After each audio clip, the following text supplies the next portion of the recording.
Hey, everybody out there in YouTube land and the vinyl community. It's Matt, and I'm just checking in with a pickup video. I picked up a couple of records here yesterday, and it's kind of interesting because it's two musical entities that you don't usually hear mentioned in the same sentence too often. But both of these albums came out, and I heard about them, knew about them, kind of thought about them, considered them. When I went to the store for Record Store Day back on Saturday there. I actually saw the physical albums in the store and thought they were pretty cool looking, and that got me to make the decision to go ahead and pick them up. So I'll start with the band from the oldest album first. I got this is the 50th anniversary Morrison Hotel by the Doors, and really nice, kind of like a hardback book set here. It's a 2 CD and a 1 album set, and it comes with this is one thing I don't like about box sets, and a lot of them do them, is that you've got this listing of all the songs and the CDs, and it comes off, and a lot of these sets do that, and then you're stuck with this, and it doesn't really fit in the box set, and it's just loose, and you don't really know what to do with them. So I end up taking them and putting them in a drawer, and I've got a stack of them from various box sets from Paul McCartney and Led Zeppelin and the Beach Boys and all sorts of things. So I wish they would just make that the back cover or include that inside or something. It's kind of a little gripe I have with box sets lately. But there's that, and that's got what's all on here. Like I said, it's the original vinyl album, and then it's 2 CDs. I guess it's all remastered, and one CD has the regular album. The other CD has a bunch of outtakes and alternate versions and some unreleased songs. Just a beautiful package. There's the spine. Like I said, if I can get the thing to open there, opens up like a book there. Front, I always liked that album cover. Thought it was pretty cool. The back, like the original album cover. So you open it up, and this is another. You don't get the vinyl album in the original jacket. You get this opens up here, and the record is in here. If I can get the thing to come out, which I maybe should have taken this out before making the video, so you don't have to watch that. But there's the album on pretty heavyweight, sturdy vinyl. I think it's 180 grams or something like that. And let me get this, because there's also in here a booklet that's chock full of information. There's some of the reel-to-reel tapes that the album was recorded on, and there's pictures of the band and text, and it's looks like this is about 10-12 page booklet that comes in there with the album. Then you get the 2 CDs that are in there. I'm not going to take them out, but that's the original album, and then the other CD of outtakes and so forth. There's the hype sticker that I took off when I took off the cellophane and stuck there so I could keep it.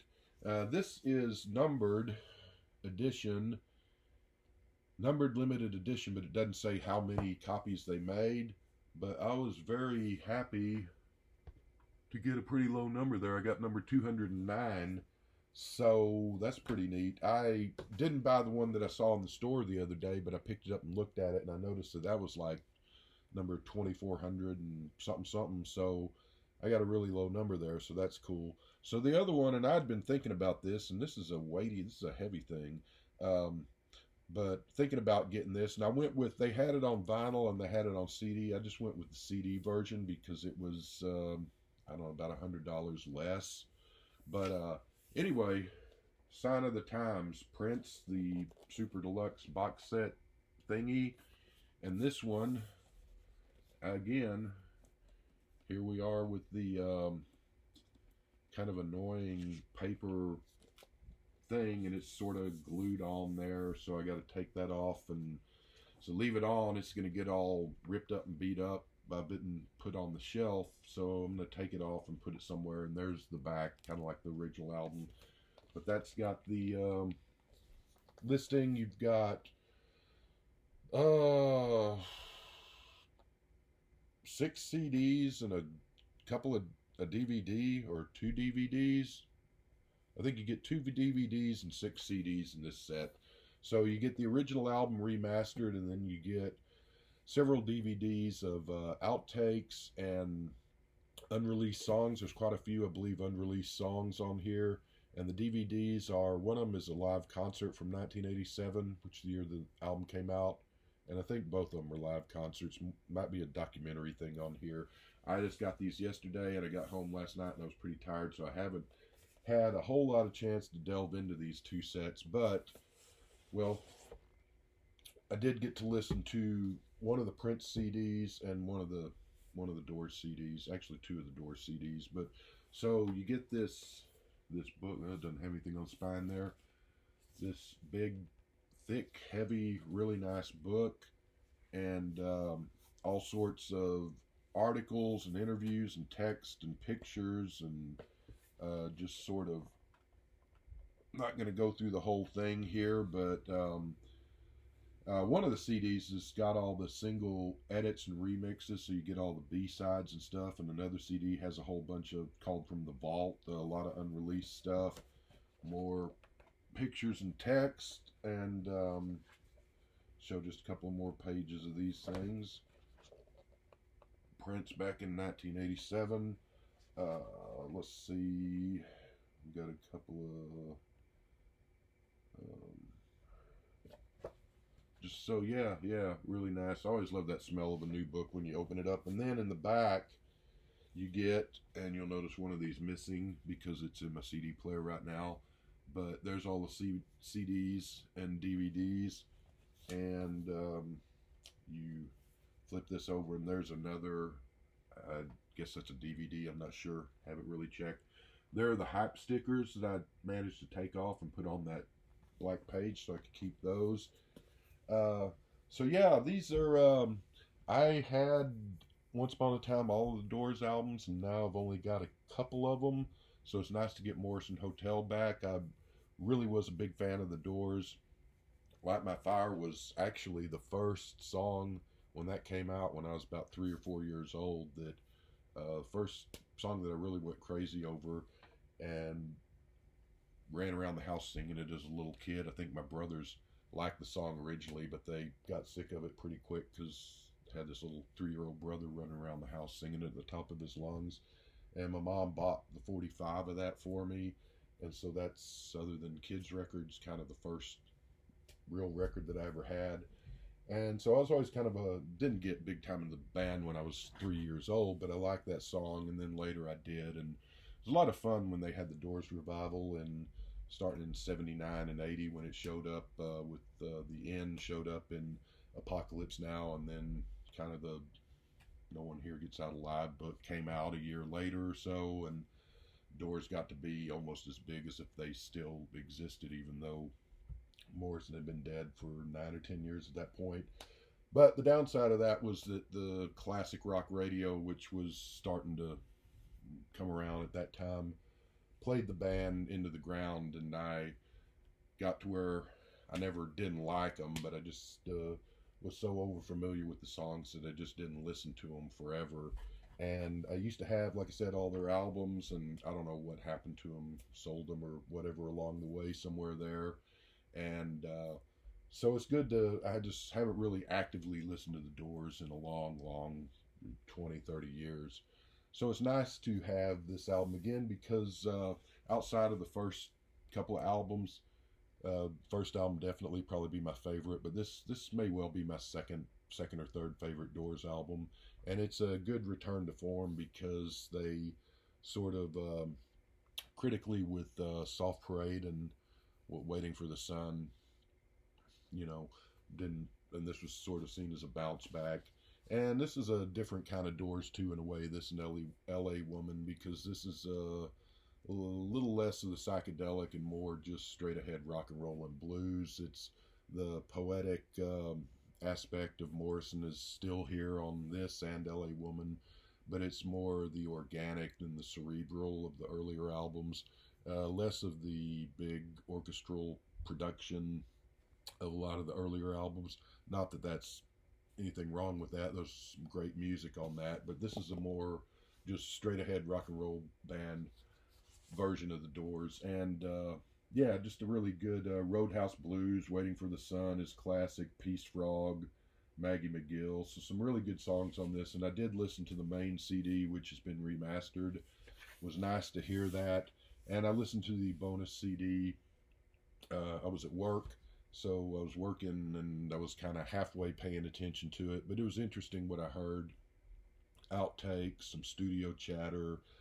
There's a couple of, I believe, a few unreleased songs and some alternate takes. So what I was hearing the other day was pretty interesting. Was just sort of half paying attention though, like I said.